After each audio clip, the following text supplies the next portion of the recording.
Whoa. Whoa. Hey, guys. Oh, did you already hit it? I did. Whoa. Let's just do it. Let's just get her done. See, coming back for more, my love. Come here, my love. How are you guys doing? Happy Sunday, y'all. Welcome to podcast 65. What? 65. It's nuts when we came up with this idea in small town San Diego, California. Oh my God, that's right. Yeah. Yes. Hey, D. You're in for a twofer so far today. Hey, nuts. Anna Anna and and Robin. I Hello, love everyone. you guys. Hi, Chris. Cheers. Cheers. Oh, look, cute kisses. No, cute kisses. Look at all you kitties. See. How do I get rid of smell of poop? Okay. Oh, Chris, I think you texted us. Did?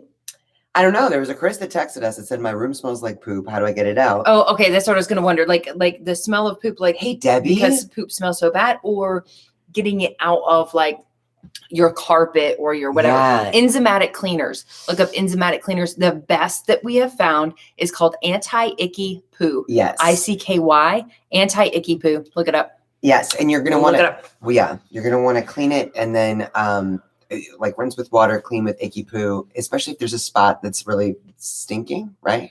Then and then clean the anti-icky poo as well, just because, like, put a little water, wipe it down, whatever, just because it is a very powerful enzymatic cleaner. It is. Yeah. I think you actually, we keep our babies, like when we use it, we keep our cats away from the area in which we have, just because it's so strong. It's obviously pet safe, but it's so powerful. Strong. It's super powerful. I mean, so we some sensitive cats.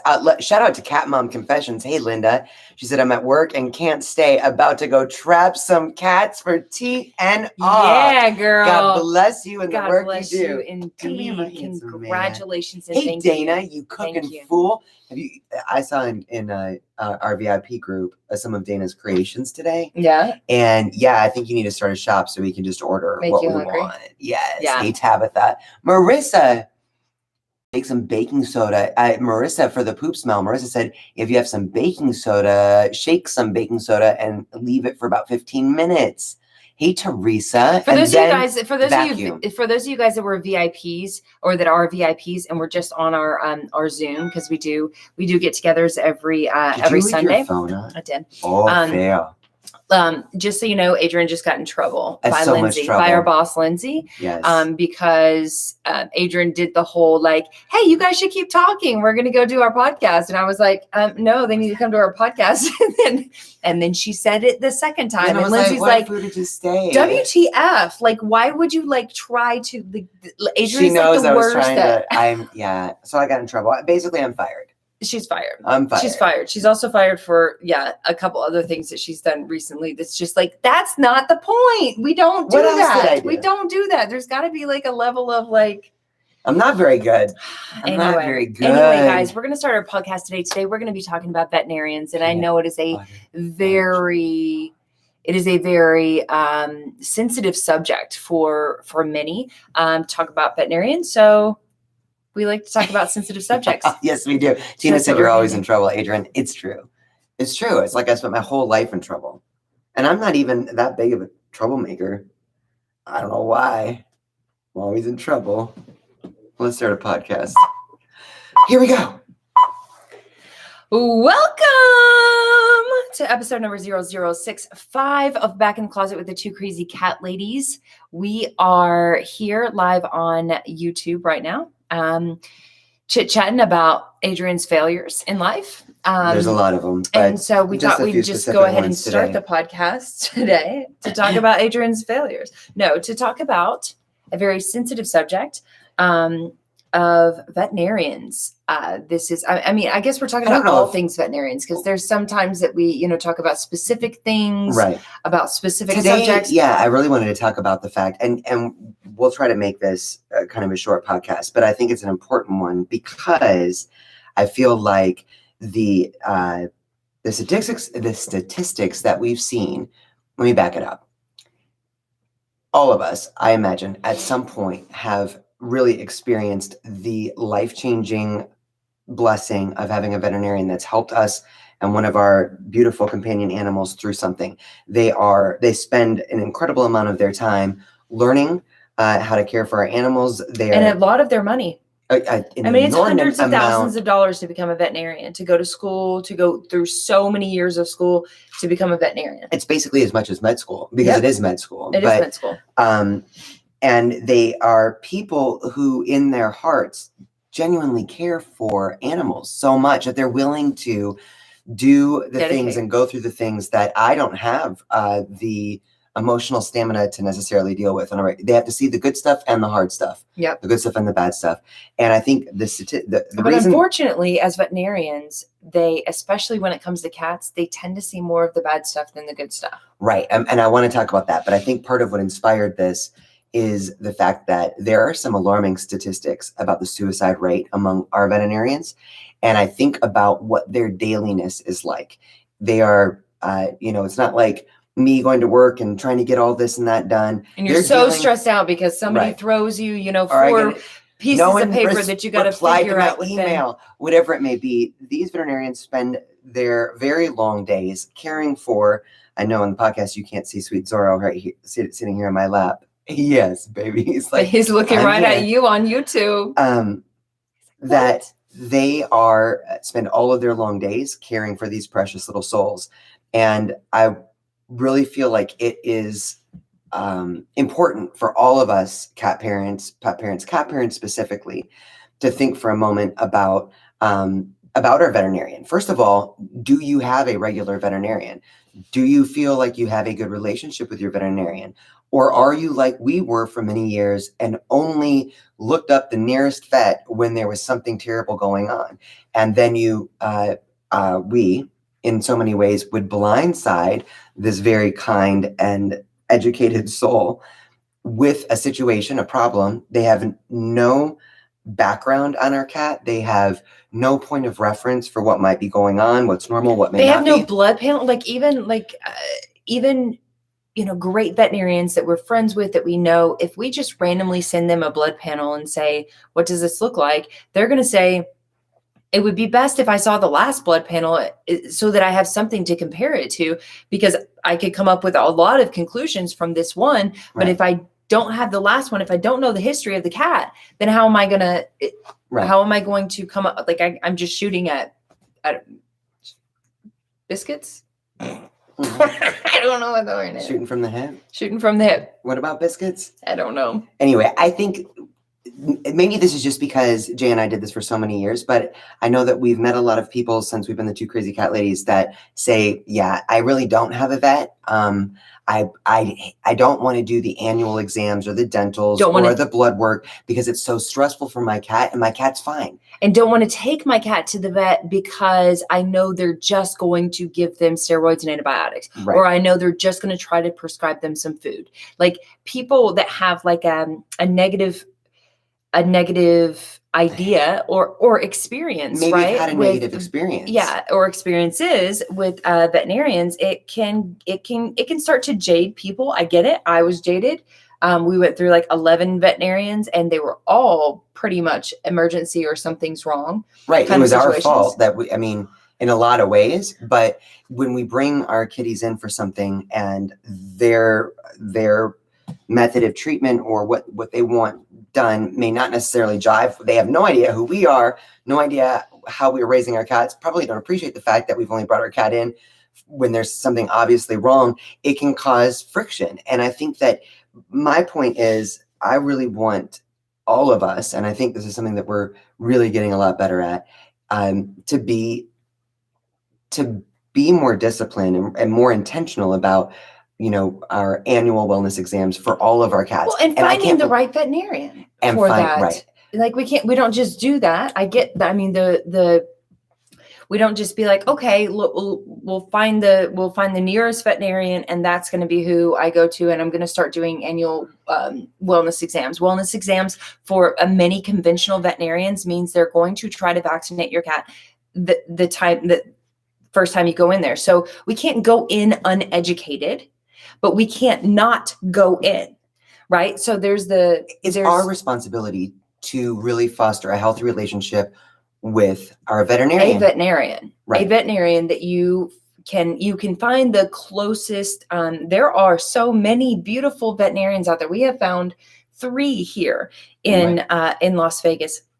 And we spent here in Las Vegas is where we went through the other 11, but we have found 3 that are completely open to how we would like to approach our cat's health. Let's just be honest. How we feed our cats. Right. The 2 main things I think that we've run into conflict with and not necessarily fully communicated or resolved with other veterinarians is the fact that we feed our cats a species appropriate raw diet, and that we are not fans of over vaccinating our cats. So we prefer to get titers or over medicating our cats. Or over medicating. So if there are things that we can treat holistically, instead of throwing steroids or antibiotics at, then that's what we would prefer to do. Well, and I mean, not just that, but we have gone to those vets that they do, which is why so many people have like a negative connotation about veterinarians, is that like I take my cat in, my cat has a problem, I take him in, and they prescribe steroids or antibiotics.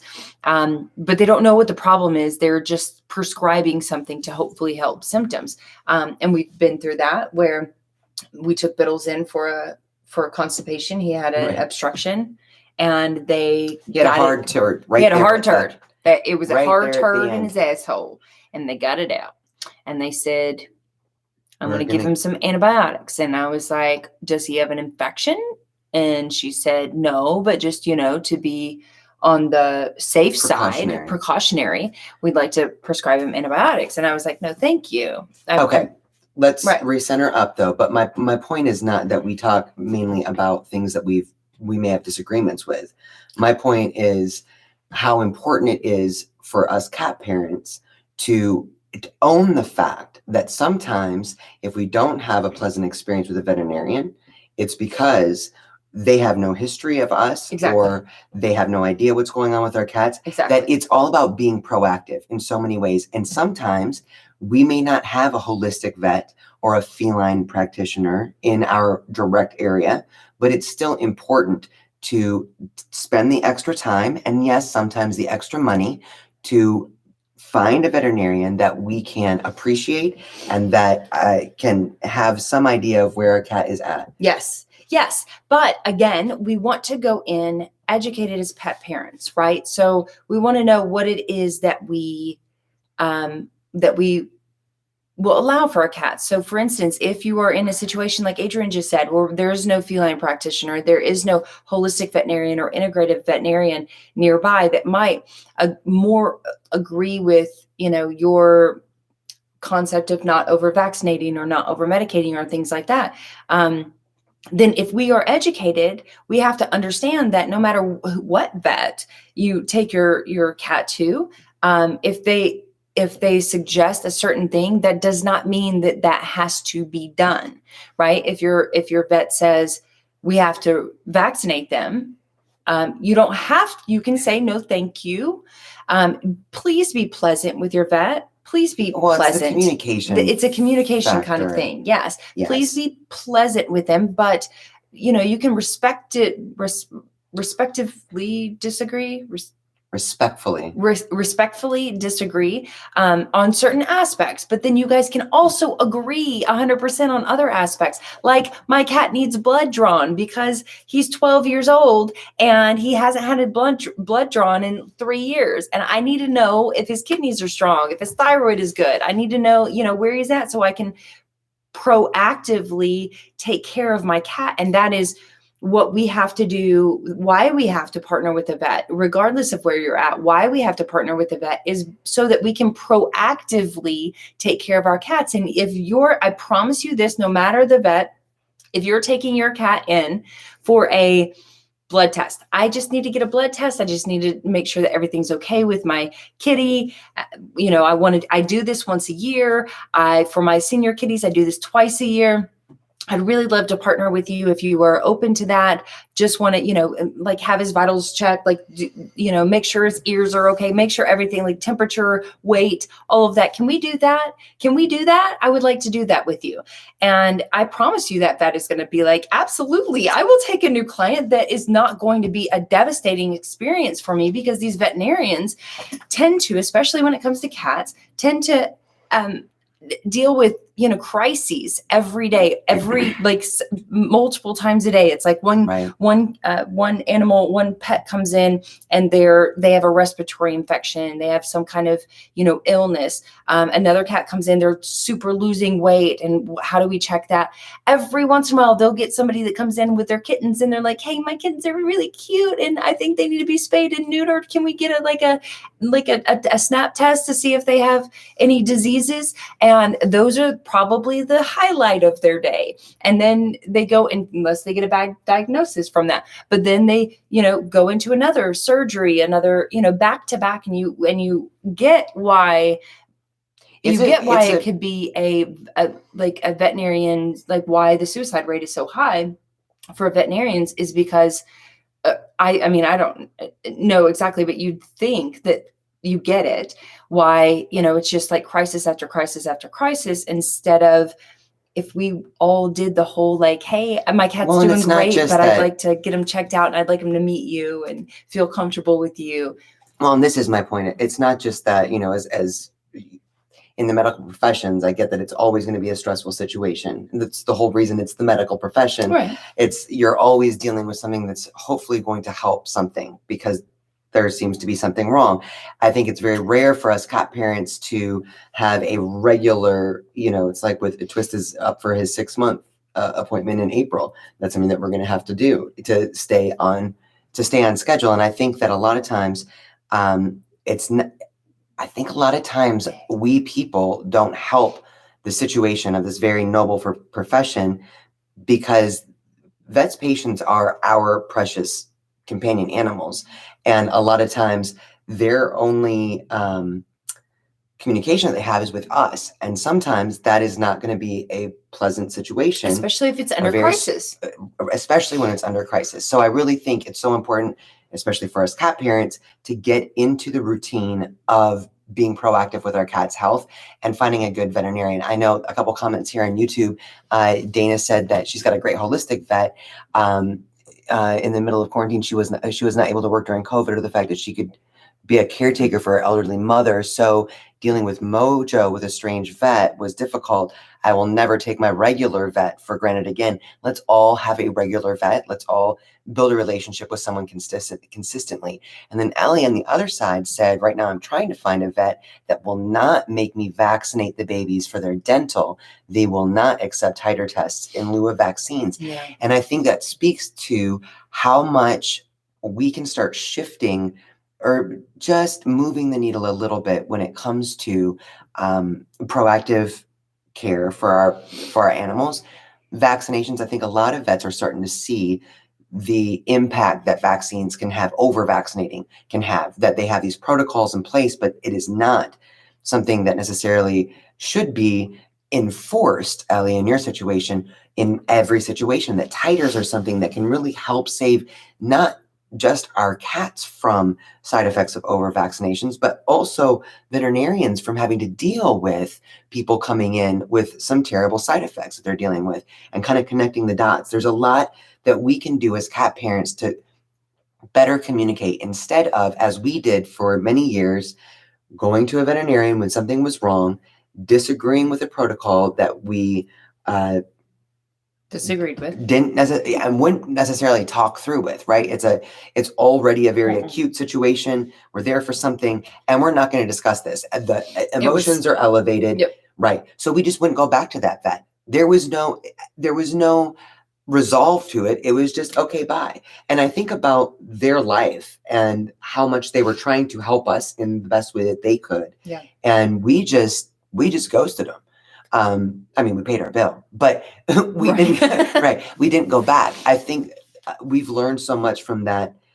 And now knowing so many veterinarians and really, really grieving with a lot of them for the the emotional toll that this work takes on them is such a great reminder for us to not just be responsible about our cat's health, but be more proactive in communicating with our veterinarian and having a regular vet, or in our case, 3, that we know that we have a holistic vet, a feline only practitioner who is conventional, but pretty integrative. And we also have a conventional veterinarian that we go to on occasion. So, and it feels a lot healthier just from our perspective. And I can't imagine that wouldn't feel healthier to the vet as well. Yeah. And help acknowledge what it is that they go through on a regular basis. Well, I mean, just like fostering a relationship, right? Like you think about, like us and like me as a kid, like my mom took us to the doctor. Like we had his name was Dr. Sherman, and he knew our history. He knew he was, basically our, what do you call kid doctors? Pediatrician. He was our pediatrician. He was our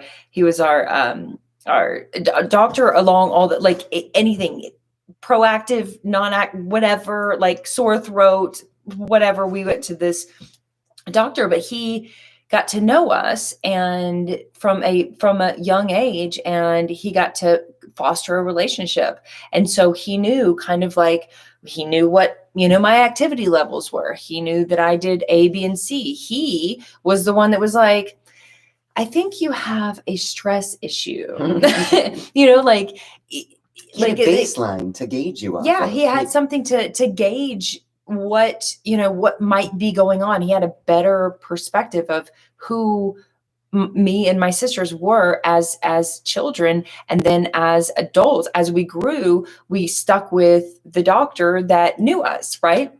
And that is something that we can do as cat parents as well. If we, when you get new kittens, for instance, like how fun is that? Like I'm just going to call the vet and be like, hey, you got to meet my kittens, you get to, and all of our vet, even our holistic vet guys, they are like flabbergasted that we're bringing our cats in proactively just for blood panels. We just want to make sure everything's okay. We want to, check their ears, check their weight. We just want to make sure that everything's fine so that we're not, so that we can catch something early, because cats are stoic beings. So, right. Oftentimes, like somebody said on was it Clubhouse the other day or something?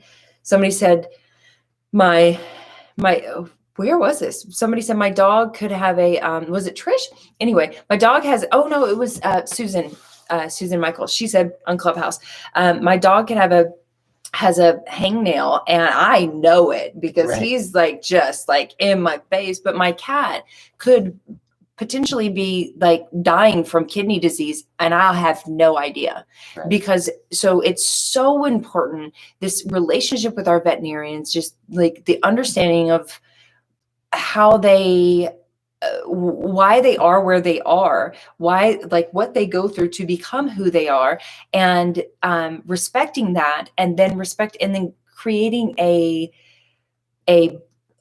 not necessarily like a tight bond where you're just like, you can, that's cool if you could, but like a healthy relationship with your pet and your vet is, I think, so important for your pet, right? It's really important for our cats to be able to have somebody that they know. And our cats are very smart. So if we are taking them, even if it's just once a year, and maybe they don't like the car rides, maybe they don't like to be poked and prodded or whatever, they are still going to know that smell. They're going to know that person. They have a fantastic memory, and they will be more comfortable in that situation as well. Yeah, but it's exactly like you said, building a baseline, starting going to the vet when there is nothing wrong, right? And regular visits so our vets can understand how our cats are moving. And I think that it's, no two cats are the same. We know that, not just personality wise, but I think what might be normal for one cat is not going to be normal for another. And to assume that a vet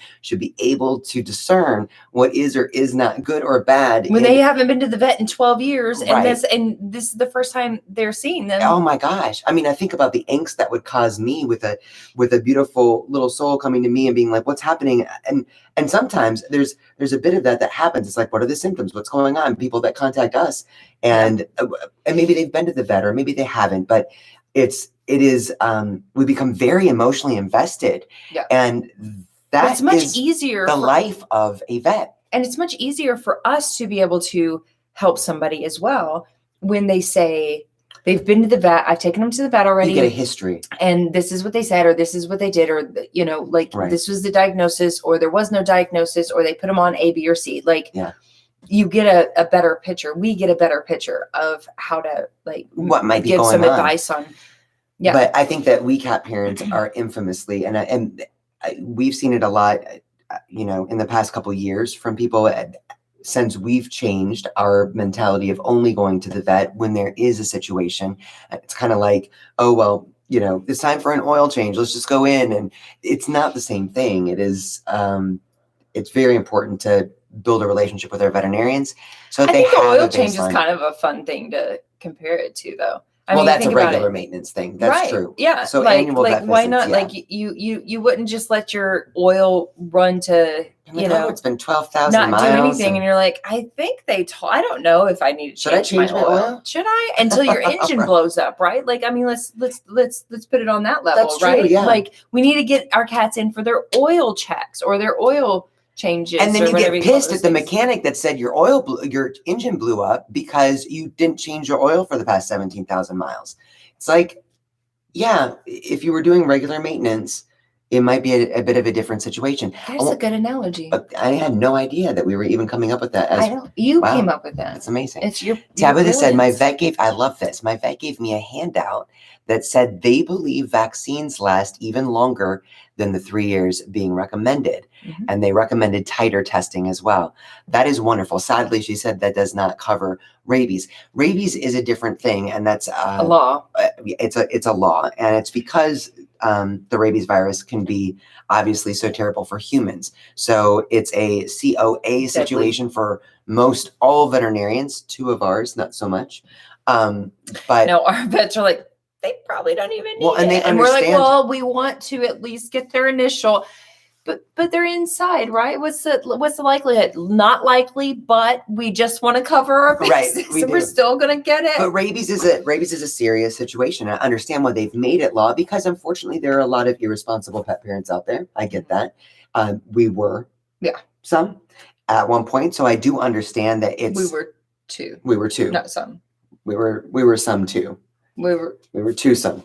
We were twosomes. We were twosomes. So it is so important. I get why it's so important, but we have beautiful people like Dr. John Robb that are literally lobbying the government to better understand the side effects of over-vaccinating, especially for the rabies vaccine. Yeah. And all veterinarians do understand to a certain degree because they get their titer test. They are the ones most at risk of being exposed to something like rabies because of all the animals. And yet they are not vaccinated yearly. They are not vaccinated every 3 years. In fact, they are not vaccinated so long as they show a titer. Right. So titers are important and exciting. And I think it's an exciting thing for all of us to, once we do start getting better at fostering real healthy relationships with our veterinarians, having healthier conversations and helping to move that needle on some of these situations, whether it is our cat's diet, vaccines, over medicating with antibiotics or steroids, that can help the entire situation in so many ways. But let's start with a genuine gratitude and respect for our veterinarians. Yeah. So if you guys don't have a veterinarian right now, if your cats have not yet seen a veterinarian, I don't care what age they are, let's start doing a search. You can start at ahvma.org. That's ahvma.org. Click find a vet. If you want to find a nice holistic or integrative vet, they have a fantastic list in your area. You can also just call around, just call around and say, hey, I am blah, blah, blah, blah, blah. And I like to blah, blah, blah, blah, blah. And I would like for for my cat to be seen by this vet, just to meet, just to develop a relationship, just to get a blood test, just to, do a wellness check, whatever it is. And foster hopefully a relationship that can be long lasting for my cat so that my cat can feel comfortable in your facility. Do that now. Yeah, do it. Yeah. Do it. Do Yeah. it. And then, let's just all be grateful. Let's just do it. For the incredible work that they do. And let's just do it. Let's just do it. Let's just do it. All right, you guys. All right. So I hope some of that made sense. I do too. It really is a heartbreaking statistic to see how many vets are suffering in a field that does such great work for so many of us, and that we all know that we need it at one point or another. So if you've got a vet and you like your vet, let your vet know how grateful you are. Send them flowers. Think about it. Okay. All right. We love you guys so much. Thanks so much for joining us. Whatever day you're listening, whatever time you're listening. Thanks for joining. Yeah. Okay. For those of you guys on YouTube, I know the podcast is not, but for those of you guys on YouTube, maybe we'll see you on Facebook in about 40 minutes. We love you guys. We love you guys. See you soon. Bye. Bye.